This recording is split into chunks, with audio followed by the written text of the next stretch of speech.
26 de março de 2013. Liberados pelo Departamento Médico, Paulo Miranda e Cortez podem reforçar o São Paulo no jogo contra o Paulista amanhã em Jundiaí.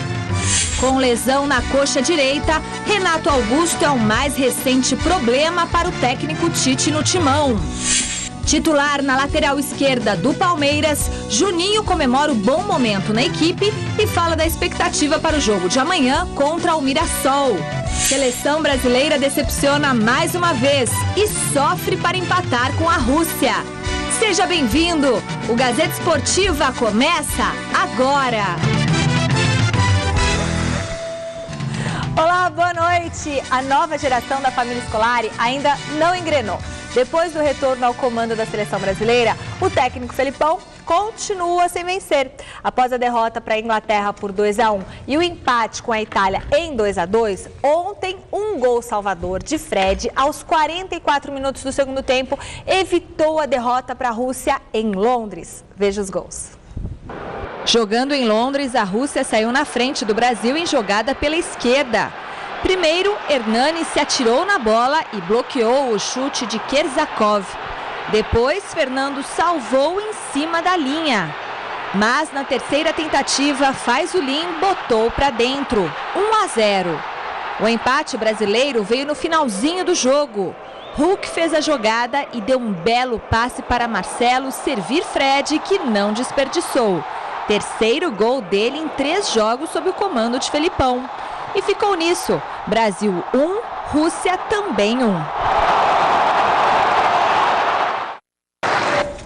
Bom, grande noite para você que acompanha o Gazeta Esportiva. Tivemos um probleminha técnico. Em vez das entrevistas do pós-jogo da seleção brasileira, nós vimos aí o Masters 1000 de Miami, nos Estados Unidos, e os jogos que aconteceram na Flórida. E agora sim, né, Michele? Vamos acompanhar. Vamos acompanhar o vestiário da seleção brasileira. Exatamente.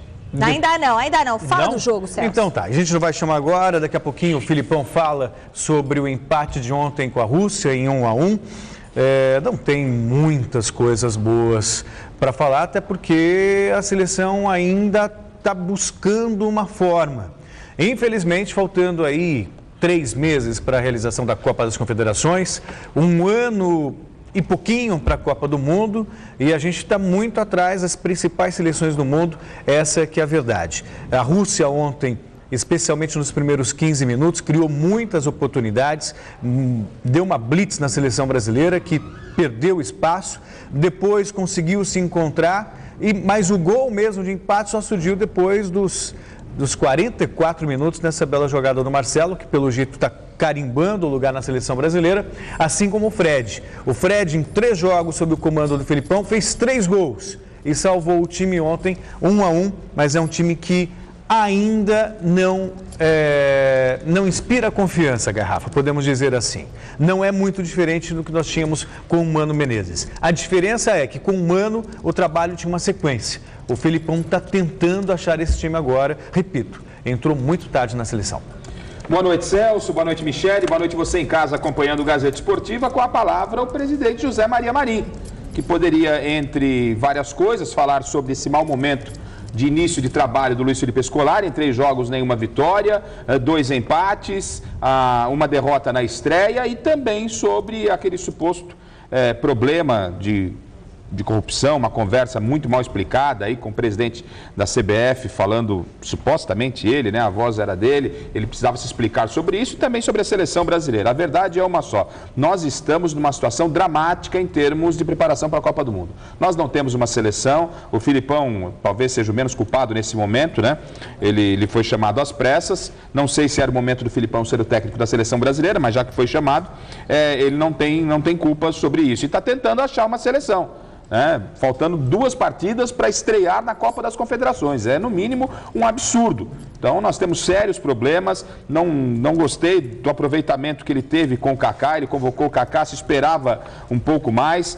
O Marcelo e o Fred realmente foram os destaques nesses 2 jogos da seleção brasileira. E o que me chama a atenção é o seguinte, não adianta a seleção, o Filipão entender que essa garotada, Neymar e Oscar, eles sem experiência do lado vão resolver.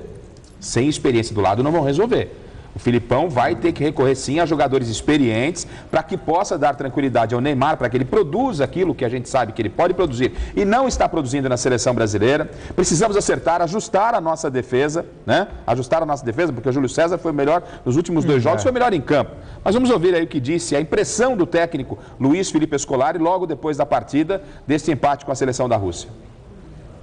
É uma das 53 equipes que disputam a classificação para o Mundial e era a única que não tinha levado nenhum gol na classificação.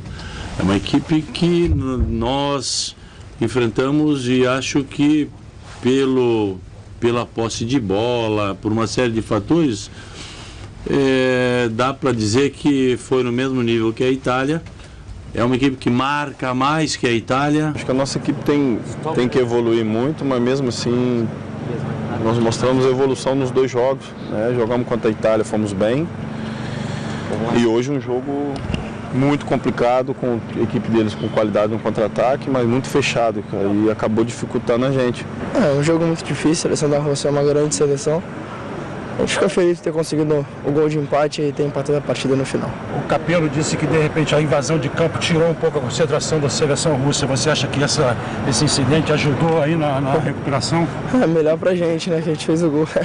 Entrou uma moça correndo sem a parte de cima, só com a parte de baixo. Todo mundo ficou olhando e estava 0-0. Depois nós ganhamos 2-0. Se isso influenciou naquele resultado, eu não sei. Eu fiquei olhando para a moça. Esse jogo aí ao qual se refere o Luiz Felipe Scolari foi uma partida das eliminatórias europeias da Copa de 2006, Letônia e Portugal. Portugal, na ocasião, venceu o jogo e entrou uma torcedora nua invadindo você ficou todo animado. O gramado. Mas a questão não é a minha animação, mas até que ponto essa invasão pode tirar a concentração dos jogadores. A propósito do que disse o Filipão, passando até para ouvir o Garrafa também nessa questão, eu tenho uma tese em relação à seleção brasileira. Existem vários problemas, mas o maior deles, e isso que é duro da gente admitir, eu digo a gente, torcedor brasileiro, muitas vezes a crônica especializada, o Brasil já não é mais o Brasil de outrora. Já não tem mais aqueles jogadores de outros tempos, quando figurava no topo do ranking. O Brasil não está hoje na 18ª colocação do ranking da FIFA, 18ª, se não me falha a memória, por acaso. O Brasil não tem o melhor jogador do mundo já há algum tempo. Quer dizer, o melhor jogador brasileiro hoje na Europa é um zagueiro, que é o Thiago. O Kaká perdeu espaço no Real Madrid, vários jogadores perderam. E o Neymar, que é o melhor jogador em atividade no Brasil, não figura nem entre os 3 melhores do mundo. Talvez no futuro, mas não agora. Só que a gente não perde a soberba, não perde a pose. Então a gente acha que tem que jogar de igual para igual, só baseado na história e na camisa. Aí você tem que ganhar de Espanha, tem que ganhar da Alemanha, tem que ganhar da Itália, tem que ganhar da Rússia. Só que o Brasil já não tem mais bola para isso. Pode vir a ter num trabalho de longo prazo. Pensar, de repente, não deu em 2014, que tem uma seleção forte em 2018, assim fez a Alemanha. Investiu numa seleção de garotos na Copa de 2010 e hoje é a favorita para ganhar a Copa de 2014, assim como a Espanha. Trabalho a longo prazo. Mas aí a gente vê o presidente da CBF, os nossos dirigentes, anacrônicos, arcaicos, na verdade, com pensamento arcaico, pensando que a seleção ainda é de 70 e tem Pelé jogando.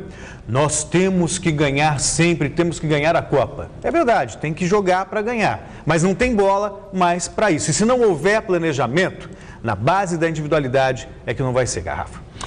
E o detalhe que chama a atenção é quando vem para a entrevista dos jogadores, aí o Fred fala que enfrentou uma seleção muito fechada, o Neymar fala que o jogo foi muito difícil, horas.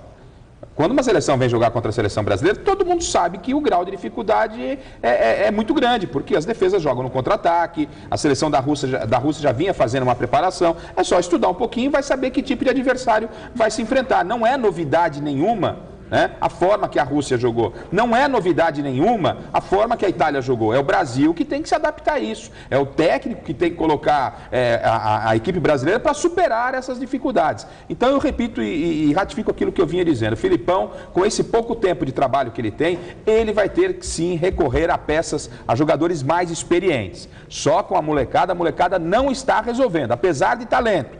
de Oscar e de Neymar, não estão ainda prontos, para chamarem uma responsabilidade. E disputar uma Copa do Mundo no Brasil, bicho vai pegar.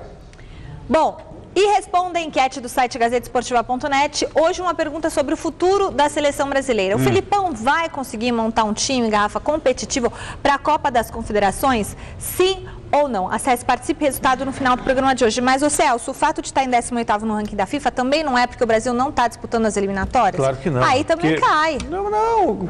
O Brasil não ganha de uma seleção forte do mundo da bola há mais de 2 anos. Então não é obra do acaso. O Brasil jogou com França, jogou com Itália, jogou com Alemanha, jogou com Argentina e não ganhou. Quer dizer, então, há muito tempo o Brasil não apresenta um time forte. É por isso que está em 18º no ranking. Não tem nada a ver com as eliminatórias, não. É que não vem jogando bem mesmo. Sobre montar um time forte, eu não acredito. Mas o time do Brasil não é um time forte? Eu não acho. Garrafa? Não sei se teremos uma equipe competitiva, não. É uma competição de tiro curto, acho que está no páreo. Pode até ganhar a Copa das Confederações, mas o grande objetivo é a Copa do Mundo. Ganhar a Copa das Confederações é um detalhe, um detalhe. Não adianta, a cobrança vai vir lá na frente. Agora, vamos falar das eliminatórias para a Copa do Mundo de 2014 no Brasil. Tudo indicava que nessa terça-feira seria conhecida a primeira seleção classificada para o Mundial. Afinal de contas, bastava um empate para o Japão garantir a vaga. Mas a zebra deu as caras e adiou a festa japonesa. Confira. O Japão entrou em campo virtualmente classificado para a Copa do Mundo do Brasil, já que o empate garantiria a vaga com 2 rodadas de antecedência pelo Grupo B das eliminatórias asiáticas. Mas a Jordânia, que tinha chances remotas, não quis saber de colaborar com os japoneses e abriu o placar no final do primeiro tempo com Banya Teia, completando cobrança de escanteio. Os donos da casa ampliaram aos 15 minutos da etapa complementar com o Ibrahim, que avançou da intermediária e tocou na saída do goleiro Kawashima. 2-0 Jordânia. Os japoneses esboçaram uma reação com Kagawa aos 25 minutos, após boa assistência de Kiyotaki. E o gol do empate da classificação antecipada poderia ter saído no minuto seguinte, após a marcação desse pênalti duvidoso em Uchida. Endo bateu no canto, mas o goleiro Sabah fez grande defesa para garantir a vitória por 2-1 e a festa da torcida em Amman. Com o resultado, a Jordânia assumiu a vice-liderança da chave com 7 pontos. Os australianos também ficaram frustrados com a vitória da Jordânia. Jogando em casa, a Austrália não conseguiu bater Omã e caiu para o 3º lugar no grupo. Os visitantes fizeram 1-0 logo aos 6 minutos de jogo com Abdulaziz Mubarak. Omã ampliou aos 4 minutos da etapa complementar com Maio Jedinak contra. Tim Cahill logo em seguida descontou para a Austrália de cabeça após cobrança de escanteio. Aos 40 minutos, Brett Holman salvou os donos da casa da derrota com esse chute de fora da área. 2-2 placar final. Já pelo Grupo A, o Uzbequistão deu um passo importante rumo à classificação ao bater o Líbano em casa por 1-0. Gol de Jeparov aos 18 minutos do segundo tempo. O Uzbequistão lidera a chave com 11 pontos e um jogo a mais em relação à vice-líder Coreia do Sul com 10 pontos. E os sul-coreanos passaram um sufoco para bater o Catar. Os donos da casa saíram na frente aos 15 minutos do segundo tempo com Lee Kyung-ho de cabeça. Mas o Catar empatou 4 minutos mais tarde com esse chute de Khalfan Ibrahim de fora da área. O gol da vitória da Coreia do Sul saiu só aos 51 minutos. Depois da bola carimbar o travessão, Son Heung-min apareceu livre na área para fechar o placar. Coreia do Sul 2, Catar 1.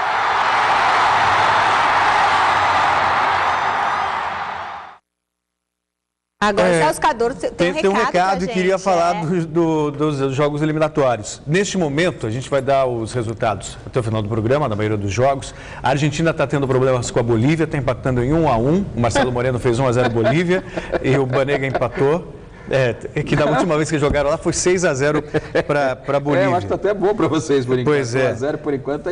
O Equador está empatando 0-0 com o Paraguai e só dos principais jogos da Europa, eu vou citar só 3. A Alemanha está ganhando o Cazaquistão 3-1, a Itália 2-0 de Malta fora de casa e no clássico França-Espanha 0-0. Eu anotei esses jogos, só faltou um mesmo que você falou que eu pulei. Argentina e Bolívia, quanto? 1-1 por enquanto. 1-1. A Argentina que lidera as eliminatórias.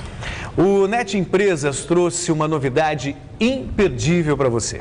Se você tem um consultório, academia, escritório ou outro negócio qualquer, veja só a promoção que o NET Empresas fez para você. São 10 mega de NET Virtua com Wi-Fi com 50% de desconto e 2 linhas de telefone gratuitamente para você. Isso mesmo, são 2 linhas de telefone grátis. Tudo isso por 3 meses.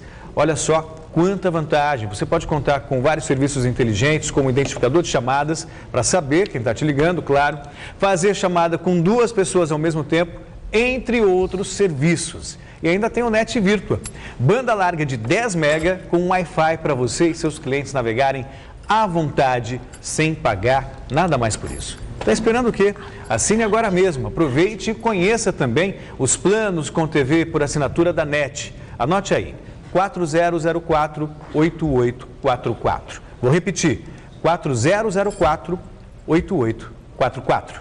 NET Empresas, tem um NET Empresas para cada empresa. Espanha 1-0, Celso. Espanha 1-0, está aí uma das favoritas para a Copa do Mundo vencendo. E a última vez que ele falou, ele acertou. 1-1 por enquanto.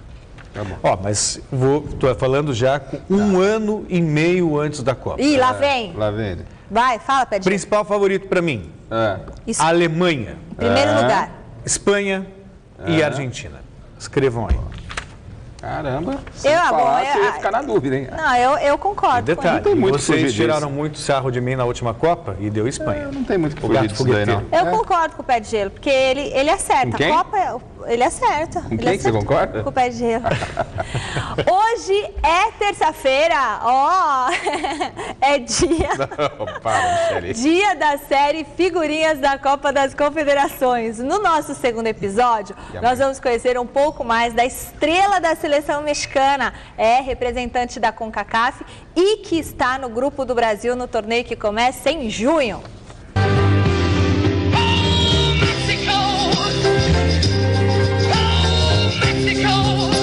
Giovanni dos Santos Martínez nasceu na cidade mexicana de Monterrey, mas tem nas veias o DNA brasileiro, já que o pai dele nasceu em São Paulo e foi para o país da tequila nos anos 80 tentar a vida como jogador de futebol. Craque de bola e decisivo. Começou nas categorias de base do Barcelona e em 2008 subiu para o time profissional. Naquele ano contra o Real Múrcia, fez 3 gols no mesmo jogo. Com o destaque merecido, foi contratado pelo Tottenham e teve rápida passagem pelo Ipswich Town, o Galatasaray, o Racing Santander, até chegar ao Mallorca em 2012. O ano passado, inclusive, foi muito bom para Giovanni. Em junho, ele abriu o caminho para a vitória da seleção mexicana por 2-0 em amistoso contra o Brasil na cidade de Dallas, no Texas. Essa derrota acabou com uma série de 10 jogos invictos do time canarinho. Nos Jogos Olímpicos de Londres, ele fez parte do time que ganhou a medalha de ouro, mas com uma lesão muscular, não jogou a final contra o Brasil. Alívio para Neymar, que na época chamou o jogador de gênio e comemorou a ausência dele na decisão.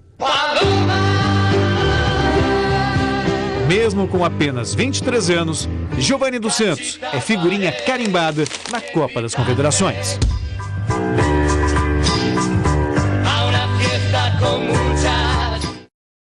Notícia boa para o Barcelona. O treinador Tito Vilanova está de volta à capital catalã. O técnico, que passou pouco mais de 2 meses em Nova York por um tratamento contra um câncer na garganta, chegou à Espanha na manhã desta terça-feira. Durante o período de afastamento, o comandante do Barça foi substituído por Jordi Roura, o auxiliar imediato, que aproveitou a parada no calendário para visitar o amigo nos Estados Unidos e voltar junto com ele para Barcelona. Com isso, a equipe catalã deve ter em breve o retorno de seu principal comandante ao banco de reservas. Segundo a imprensa espanhola, Vila Nova poderá ficar no banco perante o Celta de Vigo em duelo pelo Campeonato Espanhol ou na próxima semana, quando o Barça fará o primeiro jogo contra o Paris Saint-Germain pelas quartas de final da Liga dos Campeões. O brasileiro Nenê, do Algarrafa, time do Osmar Garrafa, pagou caro pela briga que protagonizou na semana passada. O atacante foi suspenso por 9 jogos e multado em 67 mil euros. Essa multa doeu porque cerca de 167 mil reais. Por causa aí dessa confusão com o marroquino Houssine Karja, do Al Arabi, na semifinal da Stars Cup. Depois de ser expulso, Nenê acertou um soco no rival, que chegou a devolver a agressão. Karja pagou ainda mais caro pela briga. Ele ficará 10 partidas fora e terá de pagar 78 mil euros, o equivalente a 195 mil reais. Com as punições, os dois jogadores ficam fora até o fim da temporada no Catar, já que restam 3 rodadas para o término das atividades no país. O que vocês acharam das punições? Sabe o que é pior para o Nenê? É que ele pegou esse gancho. Ele errou o murro no cara. Pode mostrar lá. Ele errou? Ele não acertou. Né? Já que é para pegar o gancho. Não estou discutindo a questão. Eu não tô, a atitude dele, lógico. Eu quero ver, a atitude João. merece a punição. Mas já que o cara pegou um gancho, se você puder mostrar aí, ele errou, ele não deu o murro como ele pretendia dar. Vai ter que ele pagar não sabe por brigar, suspense. entendeu? Ele tá pagando uma coisa, ele não conseguiu atingir o objetivo. Volta o soco. Ele deu um soco no cara que mal pegou. E depois levou um monte de catiripapo. Quer ver? Ó, dá uma olhada, ó. Ele erra, ó. Ele acertou. Ele pegou com o braço, Pegou o braço, o antebraço pegou na cabeça do cara. Porque se pega em cheio, o cara cai no chão. Né? Então, ele não sabe brigar, perdeu a cabeça, fez bobagem, ó. Quer ver, ó? É o braço que pega, ó. Pode dar uma olhada, ó. Não pega, se pega em cheio. Matava que nem o o cara. jogador do Vélez deu uma vez no Edmundo. Pô, o cara cai. Aquilo foi meio que um carinho, ó. Pegou o antebraço aqui e raspou na cabeça, não pegou em cheio com a mão. Carinho?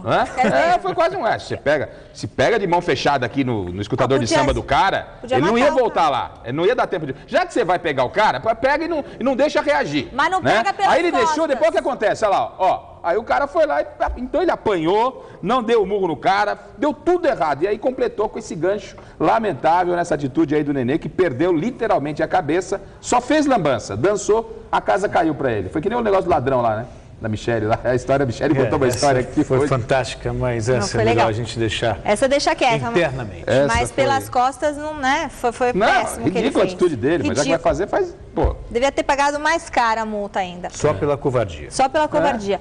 O nosso companheiro de Gazeta Esportiva e apresentador do Mesa Redonda Futebol Debate, Flávio Prado, resolveu se aventurar também em um stand-up bem-humorado sobre futebol. Na última sexta-feira, a exibição de Flávio teve o Corinthians como tema e uma festa que reuniu grandes nomes da história do Timão. Veja na reportagem de Felipe Sboril. O Botafogo, né? Seu diretor. Estamos acostumados a ver o apresentador Flávio Prado aos domingos nos estúdios da TV Gazeta. Agora ele resolveu contar histórias em um stand-up bem humorado.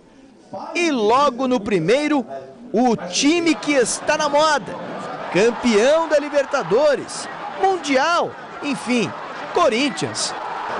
Do terrão ao Japão, histórias curiosas, casos do futebol que ajudaram o Timão desde 1910, ano de fundação, até os dias de hoje. Eu faço um evento do stand-up da história do futebol. Agora esse do Corinthians foi muito sobre tudo que aconteceu, a história do Corinthians, que é uma história incrível. A história do Corinthians é um negócio realmente impressionante.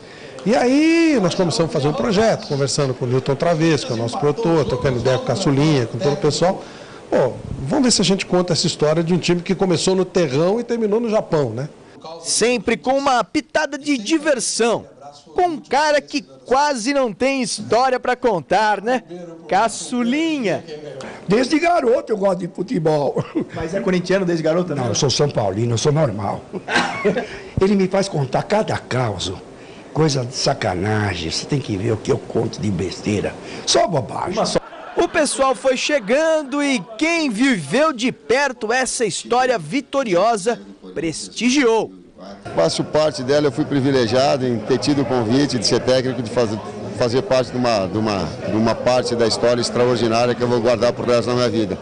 E agora contada pelo Flávio, que é uma pessoa que eu tenho um contato desde o tempo de atleta da Portuguesa, né, e é um privilégio ter tido o convite de poder também rememorar toda essa história. Me chamam de velho, mas eu sou jovem, né? Então eu acho que quem vive de passado é museu, mas é óbvio que a história do Corinthians, desde a sua fundação, é maravilhosa. É do povo, né? É uma história sofrida, como todos os brasileiros praticamente, né? Aí o pessoal importante começou a subir no palco.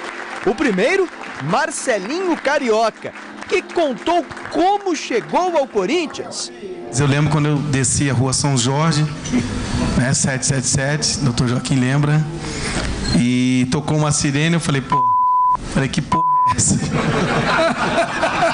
Falei, meu, é o cara que tá vindo do Rio, malandro. Falei, já tô falando que eu tô roubando aqui.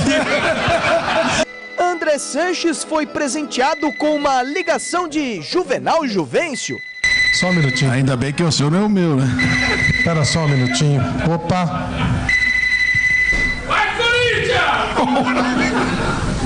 Alô? Quem? Juvenal Juvencio?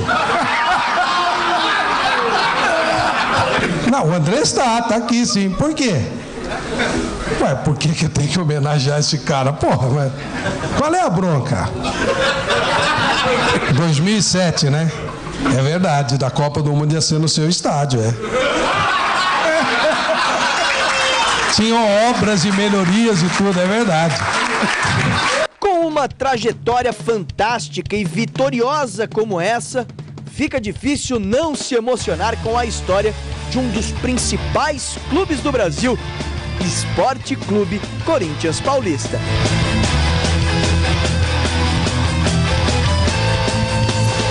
Salve o Corinthians, o campeão dos campeões, eternamente. Bom, e quem pensava que a carreira de um dos maiores nomes do golfe estava acabada, se enganou feio. Nesta segunda-feira, Tiger Woods mostrou que o ano de 2013 pode ser o recomeço de tudo. E pelo jeito, ele não está de brincadeira. Pessoal, ele está de volta. Tiger Woods, um dos maiores golfistas de todos os tempos, retomou nesta segunda-feira o primeiro lugar no ranking da modalidade. Ele venceu a etapa Bay Hill do PGA Tour na Flórida e voltou ao topo do mundo após 2 anos e 5 meses. Woods chegou a ter a carreira ameaçada depois dos escândalos sexuais nos quais ele se envolveu. A resposta para isso tudo veio ontem. Na entrevista coletiva, o golfista não escondeu a felicidade. Estou me sentindo muito bem. Agora estava vendo meu telefone e lá estavam muitas mensagens de apoio dizendo obrigado. Eu tento agradecer de volta o mais rápido que posso, mas isso tem sido incrível, disse ele. A próxima competição do Agora número 1 acontece a partir do dia 11 de abril no Masters, em Augusta, nos Estados Unidos. Dia de festa no boxe. Melhor pugilista brasileiro de todos os tempos, Éder Joffre, está completando nesta terça-feira 77 anos. Durante a carreira, o Galinho de Ouro conquistou 3 cinturões mundiais. 2 pelo Conselho Mundial, nas categorias peso galo e peso pena, e 1 pela Associação Mundial, categoria peso galo. Foram 78 lutas com 72 vitórias, sendo 50 delas por nocaute, 4 empates e apenas 2 derrotas. Éder Joffre iniciou a carreira sendo campeão da Forja de Campeões em 1953, ainda como amador, e se tornou profissional em 57. Foi campeão brasileiro em 58 e sul-americano em 60. Em 1976, deu adeus aos ringues e se aposentou. Parabéns, Galinhos de Ouro! Parabéns ao querido Éder Joffre. Um grande nome aí do nosso esporte. Parabéns. Ao meio-dia começa o quê, Garrafa? Super Esporte. A programação esportiva da TV Gazeta com o Thiago Oliveira. Dá uma olhada. Fala, Michele, fala, turma ligada no Gazeta Esportiva. Olha, Super Esporte desta quarta-feira com muitos gols nas eliminatórias pelo mundo. Vamos repercutir ainda os amistosos da seleção brasileira na Europa com a palavra dos jogadores. E o Paulistão chega à 15ª rodada com os grandes em campo. Então você sabe, Michele e todo mundo ligado no Gazeta Esportiva. Amanhã estamos juntos, meio-dia, com o Super Esporte. Recadinhos agora. Além de ser muito bom ter a sua companhia aqui com a gente assistindo ao Gazeta Esportiva, nós queremos que vocês nos acompanhem no Twitter e no YouTube. No Twitter, o endereço do programa é, quer falar, Gafa? Oi, Michele. @GazEsportiva. Claro. E no YouTube, Celso, qual que é o nosso canal? Nosso canal no YouTube é youtube.com/A-Gazeta-Esportiva-TV. Manda e quero aproveitar, exatamente, já que você me deu a palavra, me concedeu a palavra, um grande abraço para Eli Leite, santista de coração e que está fazendo aniversário hoje. Muito Parabéns. bem, eu quero parabéns para Eli. Hã?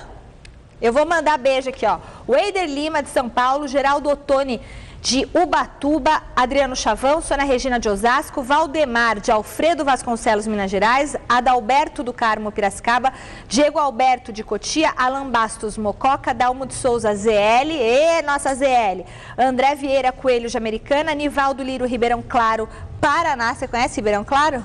Conhece tudo no Paraná? Olha, muito obrigada pelo carinho, pelo todos os twitters que vocês estão mandando. Não dá para mandar beijo para todo mundo, mas fica aqui, beijo para todo mundo.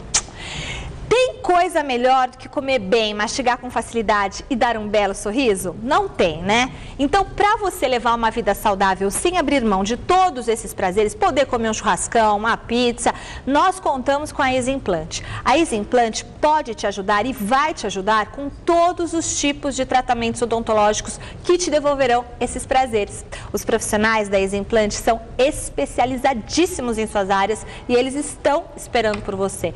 Então, se você precisa de um implante ou de uma prótese, sabe, jogou futebol, bateu e ficou o dente meio bambo, ou se você precisa de uma dentadura, qualquer outro tipo de tratamento, aliás, show dentadura, agora é implante, você vai ser tratado por uma equipe de especialistas que te acompanharão do início ao final em clínicas modernas de fácil acesso com estacionamento na porta. Então, não espere mais para ter o seu lindo sorriso e a sua mastigação de volta. Ligue agora para a Eximplante, marque a sua avaliação, porque o Renato está te esperando, o Dr. Rodrigo, o Dr. Lucarelli e o Dr. Negrão. Eles querem a sua ligação, estão esperando por você lá. Então, ligue 2174-4200, 2174-4200, Easy Implant. Show dentadura, show buraquinho, né? Não tem um dente, sabe? Quando dá aquele sorriso, fica com um jogo da velha ali. Nada disso, Easy Implant. Vamos para um rápido intervalo no Gazeta Esportiva. Daqui a pouco, uma conversa exclusiva com o lateral palmeirense Juninho. Tem também as informações do líder São Paulo, que vai enfrentar amanhã o Paulista, e do Corinthians, que se prepara para pegar o Penapolense no Pacaembu. É rapidinho, voltamos já. Santos, acostumado a revelar grandes craques do futebol, o Peixe agora tem mais um na lista de jovens promessas, Garrafa. O garoto Neilton. Já ouviu falar dele? Destaque do clube na Copa São Paulo de Futebol Júnior. Ele já fez a sua estreia entre os profissionais e espera ser mais um santista de sucesso no mundo da bola. Veja com o Adriano Dolfi. O cabelo já não é o mesmo do título da Copa São Paulo de Juniores com o Santos. O cabelo raspado é o sinal da integração desse mineirinho de sorriso fácil ao time profissional. Tomara que não queiram fazer mais nada, não. Essas imagens mostram o quanto ele é querido.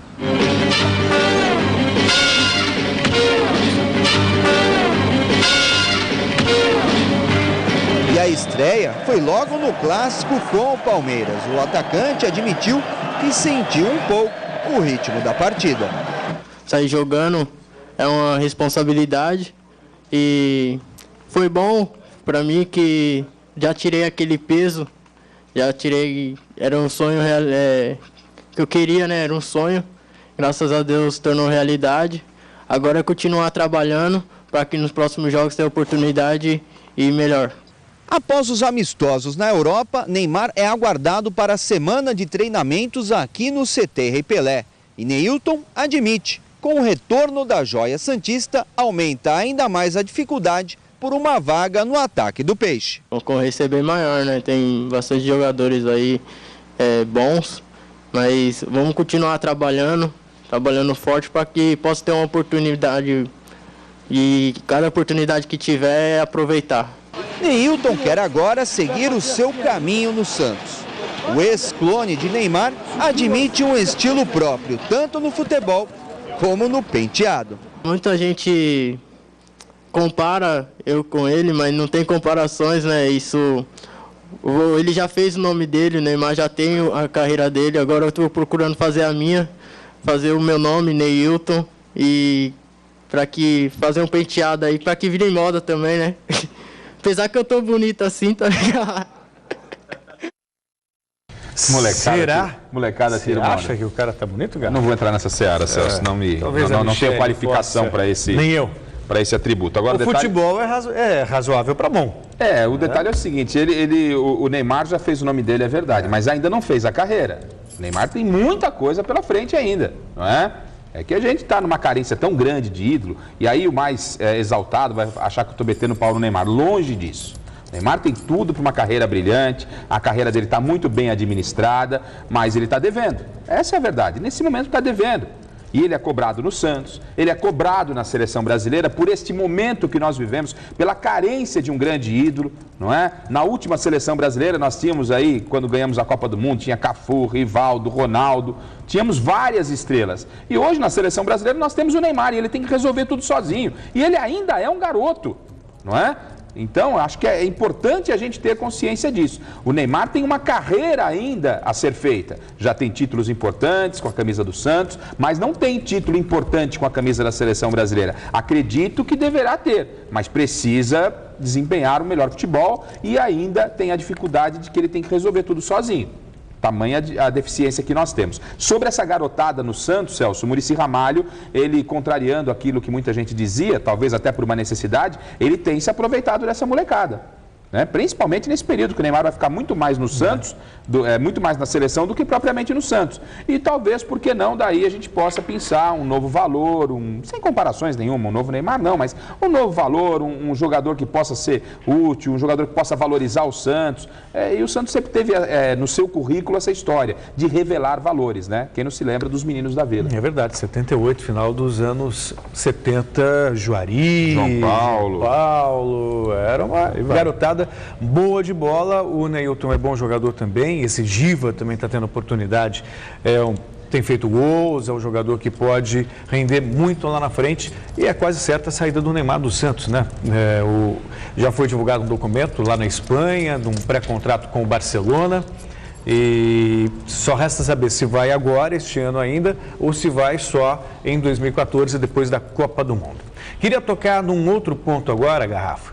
O Engenhão, no Rio de Janeiro, foi interditado hoje pela Prefeitura da cidade do Rio, por problemas estruturais na cobertura. Nossa, isso é perigoso, Veja só. O estádio foi construído para os Jogos Pan-Americanos de 2007. Não pensou? Cerca de 400 milhões de reais de investimento, dinheiro público.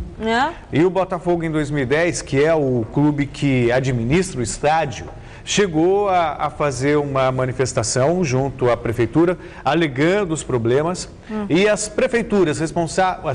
as construtoras responsáveis pelas obras prometeram reparar os problemas, o que não aconteceu até agora. Portanto, como não aconteceu até agora, uma medida drástica, a Prefeitura resolveu fechar o Engenhão. Detalhe, como o Maracanã está em obras para a Copa do Mundo, quero saber onde vão jogar os clubes do Rio de Janeiro. Para amanhã estava programada uma partida Fluminense, para quinta uma partida do Botafogo. Quer dizer, então essas duas partidas devem ser adiadas e devemos ter novidades nas próximas horas. A do Fluminense já tem informação de que foi adiada e, por enquanto, o único estádio que resta lá no Rio de Janeiro é o estádio de São Januário, que não é aquele estádio que se espera. E outro detalhe, sobre o Mineirão, que foi entregue agora para a Copa do Mundo, a presidente Dilma lá esteve, o ministro dos Esportes também, olhando, eu não estive lá, olhando assim, está muito bonito, mas Mas ontem eu vi uma reportagem mostrando um acabamento, sabe aquele acabamento de segunda que você vê numa obra? Acabamento de segunda, faltando parafuso, tijolo quebrado, esfarelando. Alguns pontos do Mineirão circularam fotos na internet do péssimo acabamento no estádio do Mineirão. Então vamos ficar atento aí, porque estão querendo fazer estádio a toque de caixa, né? O objetivo não é fazer o estádio, o objetivo é arrecadar. E o povo tem que fiscalizar e cobrar. Palmeiras, titular na lateral esquerda do Verdão, Juninho comemora o bom momento na equipe e fala da expectativa para o jogo de amanhã contra o Mirassol. Além, lógico, da partida contra o Tigre na próxima semana pela Libertadores. Garrafa. Amanhã o Palmeiras volta a campo pelo Campeonato Paulista e enfrenta o Mirassol no interior. O Palmeiras está entre os 8 melhores classificados, mas o Mirassol vive uma situação difícil no campeonato. É mais complicado pegar um adversário nessa circunstância, Juninho? Com certeza, é uma equipe de qualidade que lá dentro tem muita força. A gente sabe da dificuldade que é jogar no interior, né? E precisamos dessa vitória para dar um salto na tabela. Mais uma vez, o Gilson Kleina não vai contar com força máxima, né? Tem jogadores do departamento médico, o Wilson ainda não está recuperado. A ausência de vários titulares, o quanto incomoda? Faz falta, né? São jogadores importantes pra gente, mas a equipe é forte também e independente de quem sair jogando, vai dar o seu melhor pra gente conquistar essa vitória fora. E essa volta por cima que você está dando? Você chegou até a possibilidade de você trocar o Palmeiras pelo Vasco da Gama, não vinha sendo aproveitado e o Gilson agora acabou te dando essa nova oportunidade, você está se mantendo pela lateral esquerda. Conversei muito com minha família, com o Gilson também e ele me deu confiança também, acredita muito no meu trabalho. E isso me fortaleceu bastante para que eu voltasse a jogar o que eu jogo. O Palmeiras tem 2 jogos essa semana pelo Campeonato Paulista e na próxima semana tem Libertadores da América. É aproveitar esses 2 jogos e acertar a equipe para esse jogo decisivo contra o Tigre na próxima semana? Não, a equipe está bem, está criando, tem um volume de jogo e está numa crescente. Acho que tem que manter isso aí e daqui a pouco as coisas vão começar a acontecer. Tá certo, obrigado, bom jogo amanhã em Mirassol, Juninho. Obrigado. Tá certo, aí portanto a participação do Juninho, o Palmeiras enfrenta o Mirassol amanhã no interior, depois tem no sábado a Linense no estádio do Pacaembu e na terça-feira da próxima semana volta a campo pela Copa Libertadores da América. Aí vai enfrentar o Tigre no estádio do Pacaembu.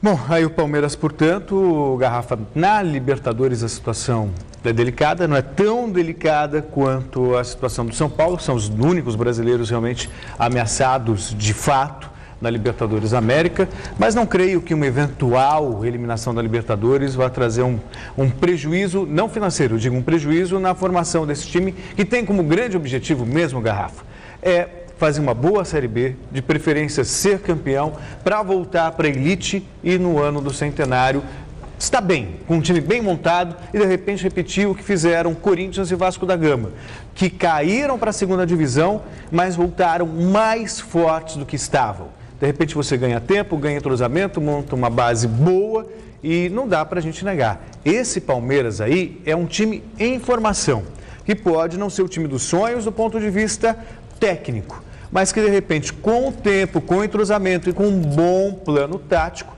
pode fazer bonito na temporada. O Palmeiras ainda busca reforços para a Série B, não é verdade? O objetivo realmente é a Série B. Estive hoje lá no Palmeiras, a gente sente um clima diferente, Celso, daquele clima de final de temporada passada, quando o Palmeiras estava ameaçado pelo rebaixamento, o ambiente era pesado. O Palmeiras não é um elenco de grandes estrelas, não, mas é um grupo que está caminhando junto com o Gilson Kleina, que está tendo grandes problemas na montagem do time em função de muitas contusões. Tem problemas na Libertadores, porque não pode colocar alguns jogadores que vieram do Grêmio, porque já disputaram esta competição. E talvez o Palmeiras, para não sair do trilho, para continuar no trilho, ele tem que esquecer definitivamente essa história de Adriano.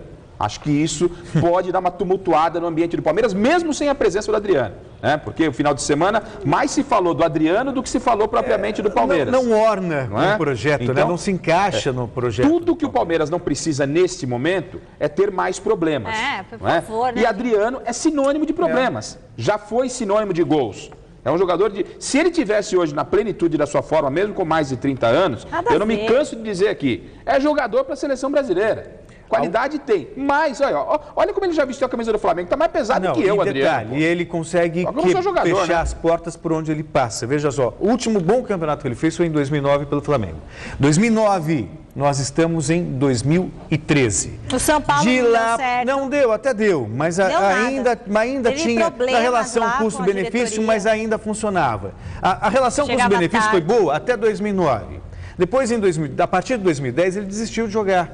Aí no Flamengo ele saiu, desperdiçou a chance de jogar uma Copa do Mundo, foi para Roma, não conseguiu se acertar. Não marcou um gol.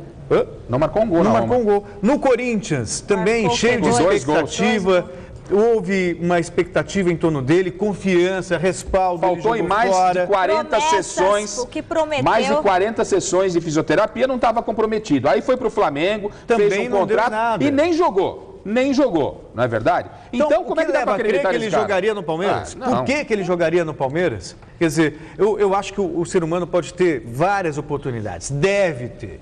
Mas eu acredito que o Adriano jogou fora todas as chances que ele teve. E a volta para o futebol me parece praticamente impossível. Uma pena, porque é um belíssimo jogador, além do lado do ser humano. Uma pena, mas ele não quer mais jogar futebol, né? Então, vai continuar vivendo a vida dele. Tem dinheiro para gastar, não dá uma hora o dinheiro acaba, hein? Pior é dinheiro isso. acaba, hein? A gente não confia mais no que ele fala, então. Você é muito desconfiada também? Eu já sou desconfiada, então... Líder do Paulistão, o São Paulo pode garantir uma vaga antecipadamente para a próxima fase do campeonato, caso vença o Paulista amanhã em Jundiaí e o Penapolense não ganhe do Corinthians. As informações do Tricolor com o repórter Felipe Sboril. Terça-feira difícil de trabalhar aqui no São Paulo. A chuva resolveu dar as caras e bagunçou o último treinamento do técnico Ney Franco antes do jogo contra o Paulista de Jundiaí. Foi difícil de ver, mas o treinador mexeu e muito no time em relação ao último jogo do Paulistão. Equipe reserva para entrar em campo nesta quarta-feira. Com isso, voltam à equipe jogadores já conhecidos da torcida, como Lúcio, Rodolfo e Wellington. Cortez e Paulo Miranda, já recuperados de contusão, também vão para o jogo.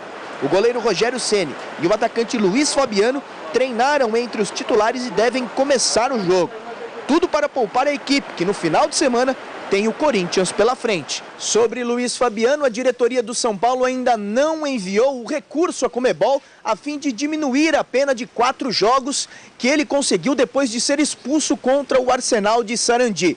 Nos próximos dias, a direção do clube deve enviar esse documento à entidade máxima do futebol sul-americano. Do CCT da Barra Funda, Felipe Sboril para o Gazeta Esportiva. Sem Renato Augusto, com uma lesão na coxa direita, o técnico Tite comandou o último treino para o jogo contra o Penapolense amanhã no Pacaembu. Do CT Joaquim Grava, Luiz Henrique Gurian tem as últimas do Timão. Alô, alô, Michele, vamos então aqui de Corinthians, preparativos finais para o jogo com o Penapolense amanhã 10 da noite no estádio Paulo Machado de Carvalho, Pacaembu. Corinthians quer melhorar a vida na tabela, está de olho no São Paulo no final de semana, domingo, clássico e depois tem Libertadores da América. Diante desse quadro, o técnico Tite sabe que não vai poder contar com o Cássio, felizmente só um trauma no quadril, fica poupado. Bem provável que domingo apareça, diferente aí do Renato Augusto. Ele sofreu uma lesão no músculo bíceps femoral, coxa direita, o chamado posterior da coxa, até 45 dias afastado, 6 semanas. Mas anote aí, acho que volta antes, para a alegria do torcedor corintiano. Ainda estão sendo poupados o Danilo, jogador de meio campo, e o Douglas, já liberado pelo departamento médico. Diante desse quadro, o Corinthians deve começar com o Júlio César, naquele rodízio de goleiros ali com o Danilo Fernandes. Na direita, Edenilson, aí o Chicão junto com o Paulo André ou junto com o Gil?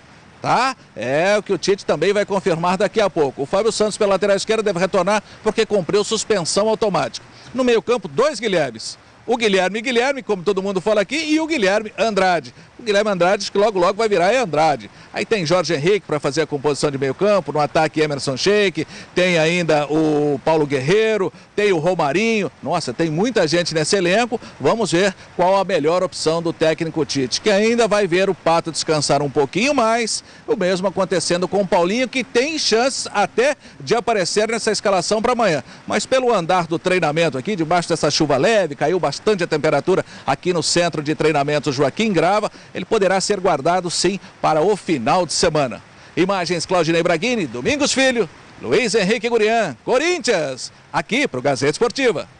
Bom, pelo que disse o Gurian, então, devemos ter 3 titulares contra a Penapolense, o Guerreiro, o Fábio Santos e o Paulo André, de repente o Gil, né? Enfim, é o suficiente para poder jogar e de repente até ganhar o jogo. Olha, o detalhe é o seguinte, Celso, o São Paulo enfrenta o Paulista, o Corinthians enfrenta a Penapolense. E a gente está deixando para falar justamente do clássico do final de semana. Porque tanto São Paulo como o Corinthians estão preservando 8 de seus titulares, já pensando no clássico e na Copa Libertadores da América. E isso sinaliza o quê?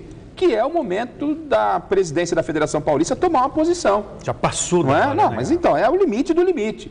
Então a gente tem amanhã às 10 da noite, amanhã, o meu compromisso é amanhã estar às 10 da noite para Corinthians, completamente reserva, contra Penapolense no estádio do Pacaembu. Olha, qual é o cidadão que vai sair, com todo o respeito, lógico, vai ter a torcida do Corinthians, mas a gente fala no Corinthians em algo de 30 mil torcedores. Como é que você vai imaginar que vai tirar um cidadão de casa para assistir Corinthians e Penapolense no estádio do Pacaembu às 10 da noite? Rafa, eu narrei os últimos 3 clássicos. Então, somando o público dos últimos 3 clássicos, 13 mil, 18, 17, enfim, não dá 60 mil pessoas. 3 jogos. É um sintoma claro, o comportamento dos grandes, e é eles que sustentam, né, o futebol paulista, é um comportamento claro de que o campeonato é um fiasco. Né? Eles estão preocupados justamente com Copa Libertadores, que vale, e com o clássico, a rivalidade entre eles. Então a Federação Paulista, como disse o Celso, já passou da hora de repensar. E absolutamente coberto de razão está o Tite e também o Ney Franco. Vai entrar com força máxima para quê? Para quê? Para quê? E vale o quê amanhã? Bom, enfim... Eliminatórias sul-americanas, a líder argentina do Celso e do Papo empatou com a Bolívia em 1-1 na altitude de La Paz. Bom, vai empatando em 1-1, qualquer coisa você dá um grito. Em Quito, Equador e Paraguai estão jogando agora e empatam também em 1-1. A partida está no intervalo. Às 8h30, o Chile recebe o Uruguai e às 9 da noite tem Venezuela e Colômbia. Pelas eliminatórias europeias fora de casa, Portugal ganhou do Azerbaijão por 2-0, tinha que ganhar mesmo. Em Amsterdã, a Holanda goleou a Romênia por 4-0, também tinha que ganhar. A Itália fez 2-0 na seleção de Malta, tá certo? E a Alemanha venceu o Cazaquistão em Nuremberg por 4-1. Eu apostava em tudo isso. E a Inglaterra empatou com o Montenegro em 1-1. Empatou com o Montenegro, podia ter ganhado. E a Espanha ganhou da França por 1-0 em Saint-Denis. Bom, a Argentina e Bolívia, 1-1, encerradíssimo. Encerrou? Encerradíssimo. Agora sim, você viu? Faltava 10 segundos e ele não deixou. Mas 1-1, né? 1-1, acho que foi um bom resultado para a Argentina, levando em consideração que lidera as eliminatórias. Queria fazer só 2 destaques nas eliminatórias europeias. A vitória da Espanha de 1-0 sobre a França. A França tem um belo time, é uma das forças da Europa. A Espanha ratifica, portanto, a condição de favorita. E a Holanda, pouca gente fala dela, vice-campeã do mundo. 100% de aproveitamento das eliminatórias, goleando a Romênia por 4-0. Está praticamente classificada para o Mundial do Brasil. A Holanda? Praticamente, ainda não matematicamente, mas está muito perto de jogar aqui. Só uma hecatombe. Nenhuma hecatombe. Então já está classificada. Resultado final da enquete do site gazetesportiva.net. O Felipão vai conseguir ajustar a seleção brasileira e montar um time competitivo para a Copa das Confederações em junho, quando eu saio de licença maternidade? Não, 67,6% dos votos. Então eu não vou perder nada, né? Assim, o programa fica por aqui. Você agora assiste as notícias do Brasil e do mundo no Jornal da Gazeta. Tchau.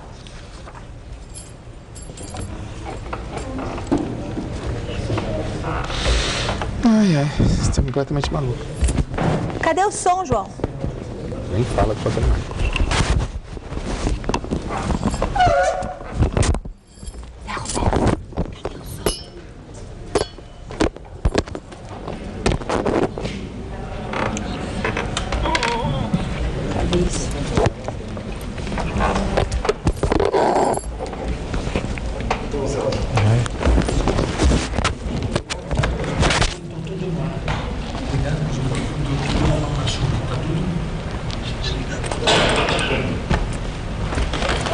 Gazeta Esportiva. Oferecimento